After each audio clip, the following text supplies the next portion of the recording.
Assalamualaikum warahmatullahi wabarakatuh. Perkenalkan saya Nadia Putri Arnindita, NIM G1418023. Di sini saya akan mempresentasikan rencana penelitian saya yang berjudul Analisis Spasial Data Panel pada Angka Buta Huruf di Provinsi Papua, di bawah bimbingan Ibu Akbar Rizky Estat MSI dan Ibu Dr. Anda Itasia Dina Sulfianti MSI. Adapun pokok bahasan ada sebagai berikut. Yang pertama, pendahuluan, kedua, tinjauan pustaka, ketiga, metodologi, dan yang keempat, daftar pustaka. Latar belakang. Analisis data panel. Menurut Gujarati tahun 2004, analisis data panel merupakan analisis gabungan antara data lintas individu atau cross-section dan data deret waktu atau time series. Sedangkan analisis spasial data panel merupakan analisis yang digunakan untuk mendapatkan informasi pengamatan yang dipengaruhi oleh efek ruang atau lokasi antar amatan. Menurut Elhorst tahun 2010. Kondisi fasilitas pendidikan dan jumlah tenaga pendidik di suatu daerah yang secara umum antara satu wilayah dengan wilayah lain yang berdekatan memiliki kondisi yang hampir sama, menurut Oktalina tahun 2019. Salah satu indikator tingkat pendidikan adalah angka buta huruf atau ABH. ABH yang semakin kecil diharapkan dapat mengurangi tingkat kemiskinan sehingga tingkat kesejahteraan diharapkan dapat semakin meningkat. Provinsi Papua memiliki angka buta huruf tertinggi di Indonesia. Persentase penduduk buta huruf di Provinsi Papua tahun 2017 sampai 2020 berturut-turut adalah 26,11%, 23,21%, 22,00%, dan 22,10%. Sedangkan rata-rata angka buta huruf di Indonesia sekitar 4%. Hal ini menandakan bahwa rata-rata angka buta huruf di Provinsi Papua masih sangat tinggi. Penelitian sebelumnya yang dilakukan oleh Makoso tahun 2020, peubah-peubah yang berpengaruh terhadap ABH adalah dukungan keluarga, fasilitas pendidikan, dan kemiskinan.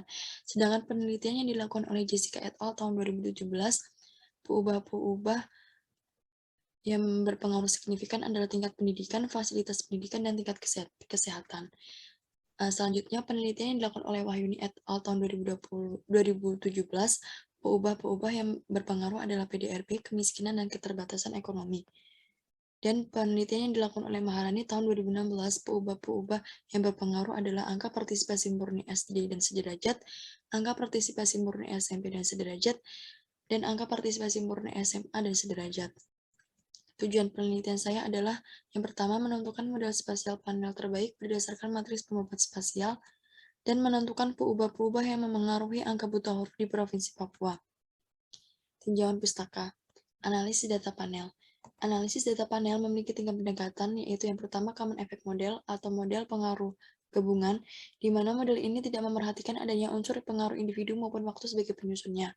Yang kedua adalah fixed effect model atau model pengaruh tetap, di mana model ini terbatas pada lokasi dan waktu yang ditentukan oleh peneliti yang diasumsikan sebagai parameter tetap dan interceptnya berubah antar lokasi. Yang ketiga adalah random effect model atau model pengaruh acak, di mana individu yang digunakan dipilih secara acak dari populasi yang besar dan nilai intercept untuk setiap individu bersifat acak. Di mana YIT adalah variabel respon pada unit observasi ke I dan waktu ke T, alpha adalah intercept model regresi, beta merupakan vektor koefisien slope berukuran K kali 1, di mana K adalah jumlah peubah bebas, XIT adalah vektor peubah bebas pada unit observasi ke I dan waktu ke T yang berukuran 1 kali K. WIT merupakan komponen error sisaan yang terdiri dari komponen galat individu dan komponen galat deret waktu. Epsilon IT adalah komponen galat pada unit observasi ke I dan waktu ke T. Analisis spasial data panel.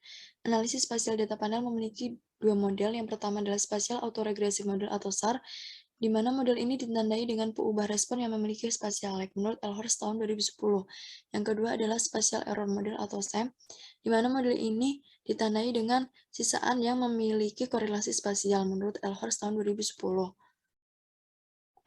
Beta merupakan vektor koefisien slope berukuran K kali 1, mu I adalah efek spasial pada unit individu ke I, Wij adalah elemen dari matriks pembobot spasial individu ke I dan individu ke J, delta adalah koefisien autoregresi spasial, YIT adalah variabel respon pada unit observasi ke I dan waktu ke T, XIT adalah vektor peubah bebas pada unit observasi ke I dan waktu ke T yang berukuran 1 kali K, PIT adalah bentuk sisaan atau galat dari spasial autokorelasi, theta merupakan koefisien autoregresif spasial, epsilon IT adalah komponen galat pada unit observasi ke I dan waktu ke T, dan rho adalah koefisien galat spasial.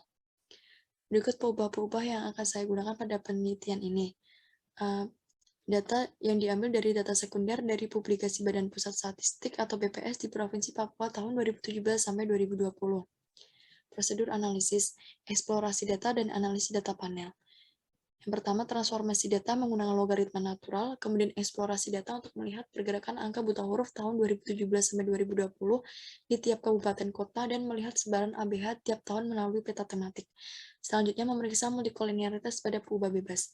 Pemeriksaan multikolinearitas bertujuan untuk mendeteksi adanya multikolinear dengan yang dilakukan dengan melihat nilai VIF. Jika nilai VIF lebih dari 10, maka dikatakan terdapat multikolinear. Berikut rumus VIF di mana RI kuadrat adalah koefisien determinasi antara XI dengan peubah penjelas lainnya.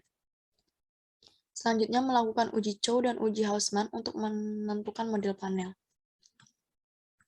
Uji Chow. Hipotesis 0 adalah memilih model gabungan. Hipotesis 1 memilih model pengaruh tetap. Statistik ujinya adalah sebagai berikut. Dengan RRSS adalah jumlah kuadrat galat hasil pendugaan untuk model gabungan. URSS adalah jumlah kuadrat galat untuk hasil pendugaan model pengaruh tetap. S adalah banyaknya unit individu, T adalah banyaknya unit waktu, dan P adalah banyaknya peubah penjelas. Kemudian yang kedua, uji Hausman. Hipotesis 0 adalah memilih model pengaruh acak. Hipotesis 1 memilih model pengaruh tetap. Statistik ujinya adalah sebagai berikut. Dengan beta duga acak merupakan vektor penduga parameter model pengaruh acak, dan beta duga tetap adalah vektor penduga parameter model pengaruh tetap. Kemudian memeriksa asumsi model panel. Yang pertama adalah kenormalan sisaan, kedua kehomogenan ragam, dan yang ketiga adalah kebebasan sisaan. Selanjutnya analisis spasial data panel. Yang pertama, uji cross dependensi besaran untuk menguji autokorelasi spasial pada peubah respon. Selanjutnya menyusun matriks pembobot spasial jarak. Uji cross dependensi besaran bertujuan untuk mengetahui autokorelasi spasial pada peubah respon. Hipotesisnya H0 adalah tidak ada korelasi spasial pada peubah respon, H1 ada korelasi spasial pada peubah respon. Statistik ujinya adalah sebagai berikut. CD merupakan nilai statistik uji, T adalah banyaknya unit antar waktu, N adalah banyaknya unit antar individu, dan rho IJ adalah korelasi persisaan pada unit individu ke I dan J. Kemudian matriks pembobot. Matriks pembobot yang saya gunakan yang pertama adalah K-nearest neighbor atau KNN, kedua bobot jarak inverse, yang ketiga bobot jarak eksponensial.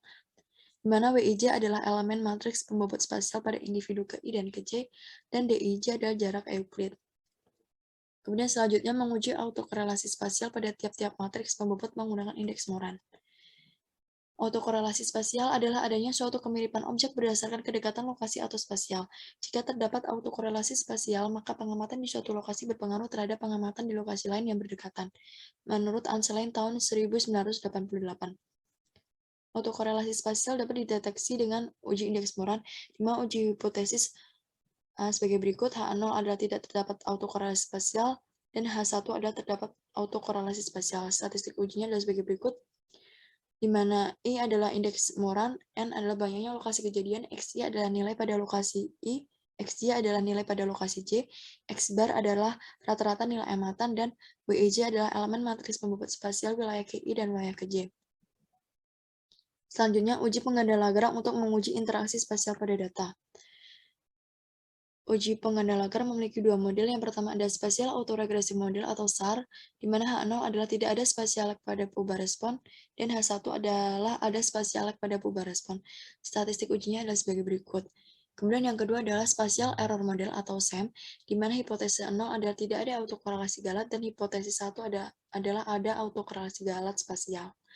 Statistik ujinya adalah sebagai berikut, dengan LM rho adalah statistik uji pengganda Lagrange untuk model SAR, LM delta adalah statistik uji pengganda Lagrange untuk model SEM, N merupakan jumlah amatan, Y adalah vektor peubah respon, X adalah matriks peubah penjelas berukuran NT kali K, di mana N adalah jumlah amatan dan T adalah periode waktu.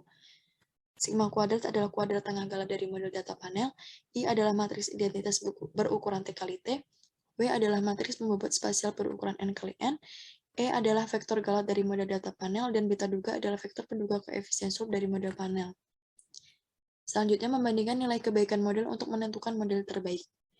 Ukuran kebaikan model yang saya gunakan adalah R² dan IC.